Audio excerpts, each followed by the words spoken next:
Kangana Ranaut film अभिनेत्री हैं। वो कई बार अपने बयानों की वजह से विवादों में भी रह चुकी हैं। बीजेपी ने उन्हें इस साल के लोकसभा चुनाव में हिमाचल प्रदेश की मंडी सीट से लोकसभा का टिकट दिया था। लोकसभा चुनाव जीतकर कंगना रनौत पहली बार सांसद बनी है। कंगना रनौत ने एक अखबार को दिए हालिया इंटरव्यू में कहा था कि जो बांग्लादेश में हुआ वो भारत में भी होते हुए देर नहीं लगती, अगर हमारा शीर्ष नेतृत्व सशक्त नहीं होता। कंगना ने बांग्लादेश में हाल में हुए आंदोलन और सत्ता परिवर्तन को भारत के किसान आंदोलन से जोड़ा और कहा, यहाँ पर जो किसान आंदोलन हुए वहां पर लाशें लटकी थी, वहां रेप हो रहे थे। किसानों की बड़ी लंबी प्लानिंग थी, जैसे बांग्लादेश में हुआ इस तरह के षड्यंत्र वगैरह वगैरह। कंगना ने यह भी दावा किया कि भारत में चीन और अमेरिका जैसी विदेशी शक्तियां काम करती हैं। बीजेपी ने कंगना के बयान को लेकर सख्त आपत्ति जताई है और बीजेपी ने कहा, बीजेपी रनौत के बयान से असहमति व्यक्त करती है। पार्टी की ओर से पार्टी की नीतिगत विषयों पर बोलने के लिए कंगना रनौत को ना तो अनुमति है और ना ही वे बयान देने के लिए बीजेपी ने कहा, भारतीय जनता पार्टी की ओर से कंगना रनौत को निर्देशित किया गया है कि वे इस प्रकार के कोई बयान भविष्य में ना दे।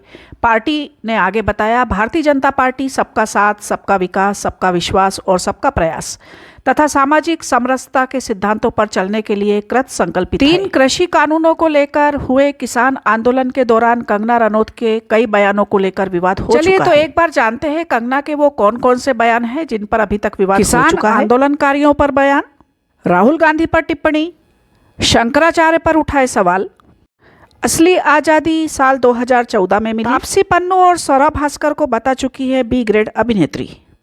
दिसंबर 2020 में बीबीसी ने 88 साल की बुजुर्ग महिला किसान महिंदर कौर का एक वीडियो पोस्ट किया था।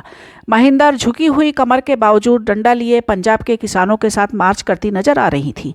महिंदर कौर की इस तस्वीर के बाद सोशल मीडिया पर उनकी तुलना शाहीन बाग प्रदर्शन की अगुवाई करने वाली बिल्किस दादी से भी की जाने लगी थी।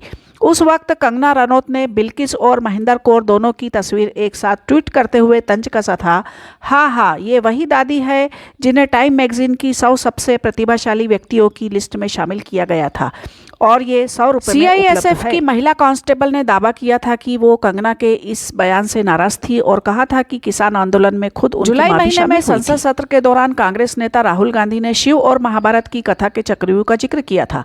कंगना रनौत ने राहुल गांधी पर बयान दिया था कि वो जिस तरह की बदहवास बातें करते हैं उनका टेस्ट होना चाहिए कि कहीं वो ड्रग्स तो नहीं लेते हैं। नई नवेली सांसद कंगना रनौत ने शंकराचार्य के ऊपर भी जुलाई के महीने में सवाल खड़े किए थे।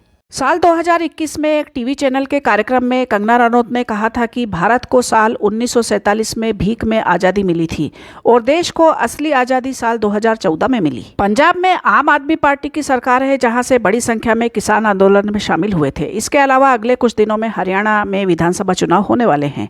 यहाँ के किसान भी कई तरह की मांगों को लेकर आंदोलन में उतर चुके हैं। कांग्रेस प्रवक्ता सुप्रिया श्रीनेत ने एक प्रेस कॉन्फ्रेंस कर केंद्र में सत्तारूढ़ बीजेपी से सवाल किया कि वो अमेरिका और चीन की भूमिका के बारे में बताए और अगर यह गलत है, जिसने ऐसा बोला है उन्हें पार्टी से बाहर करें। सुप्रिया श्रीनेत ने आरोप लगाया कि भारत में किसानों के ऊपर ऐसी टिप्पणी कभी भी किसी ने नहीं की थी और बीजेपी महज यह पार्टी का बयान नहीं है कहकर बच नहीं सकती।